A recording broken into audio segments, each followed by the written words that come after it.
better explanation than anyone else would. Anyway, let's see about this Gilgal, which to my mind we can talk about here. So,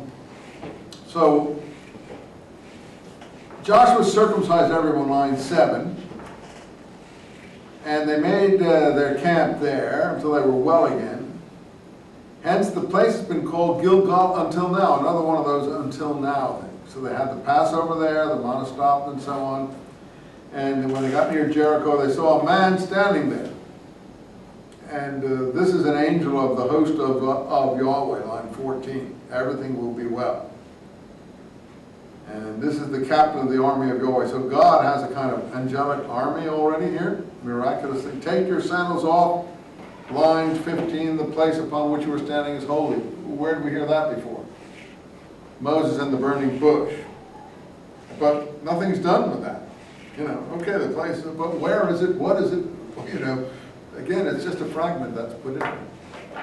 I'm sure there was more to that particular passage than we have here. And then the famous story of Jericho having walls and being difficult.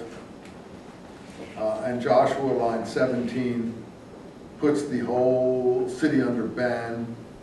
Line 14, they marched around it for 6 days.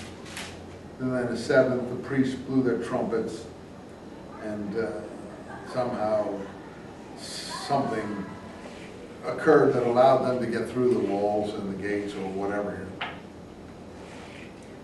And Joshua says, only Rahab the harlot, line 17, is to be spared. Those are the traditions of the family of Rahab, obviously. Anyway, the war cry was raised, line 20, the wall collapsed, people stormed into the town, sort of like taking Troy, but instead of using a Trojan horse, you're using a lot of noise. And then a lot here, 22 on, Rahab is protected. And now Joshua's fame spread through the whole country. Chapter 7. The sons of Israel incurred guilt by violating this ban that he put on the property. The ban was that they shouldn't take anything under ban. That was, I don't know what they were supposed to do with it, whether that was for the people or what. But Achan, son of Carmi, son of Zabdi, son of Zerah. Where did we hear about Zerah before? When Perez and Zerah were fighting in the womb after the relations with Tamar, and he had, I think, a red string put on his finger. Something like the red rope that Rahab has let down from her thing here. I don't know what it all relates to here, except that now he's not considered a very good chap. Or his descendants have done something that are not considered very good. I can't make anything more about that, except that later on that's picked up again. Look, line 16. They did some drew some lots, and the clan of Zerah was singled out, and so this lot situation, drawing lots, could say that somebody had kept back some of the banned material. And conclusion, line 25,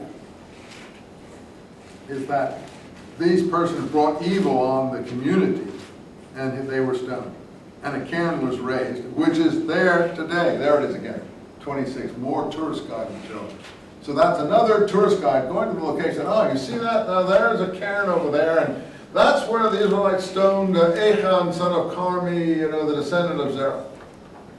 These are all local traditions, local known places that the writer is then filling in into the storyline here. And that's why it's called the Vale of Achor, and it's still called that now. And by the way, it's still called that today because the Qumran caves are down near the Vale of Achor. You talk to Israelis and they say, oh, the Vale of Achor. They still call it that. Little sort of mini valley. I guess that's what a vale would mean.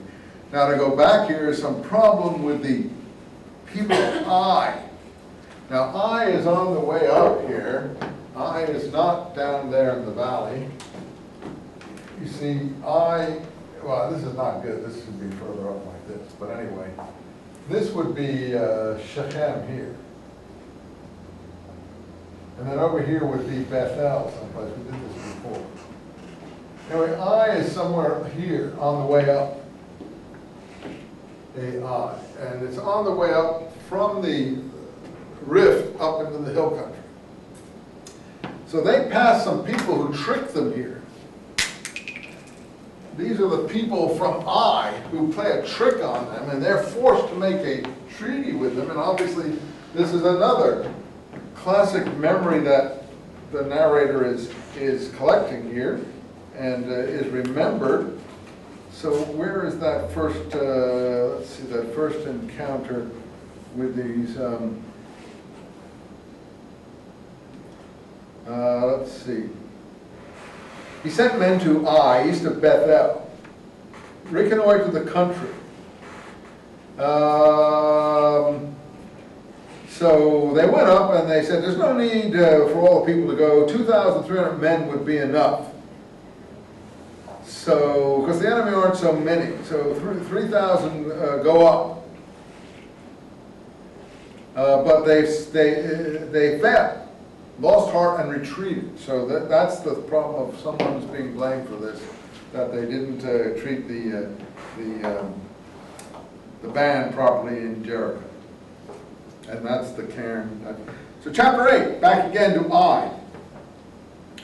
I'm going to put him into your control, God says to Joshua here.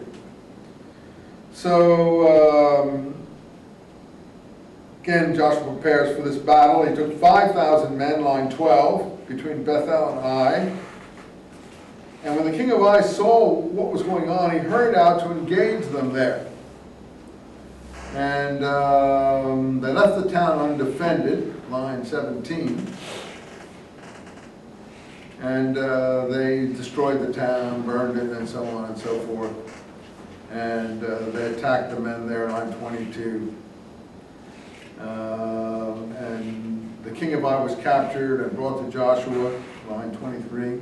And Joshua's pretty violent, as you see. Anyway, they slaughtered everybody, and it's pretty gruesome here.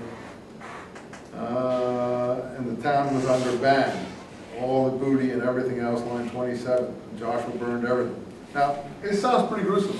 But later on, we're going to find out that none of these things seem to have actually happened, because after Joshua was finished with all this, we're going to find later on in the book, after everything seems to have been conquered by Joshua,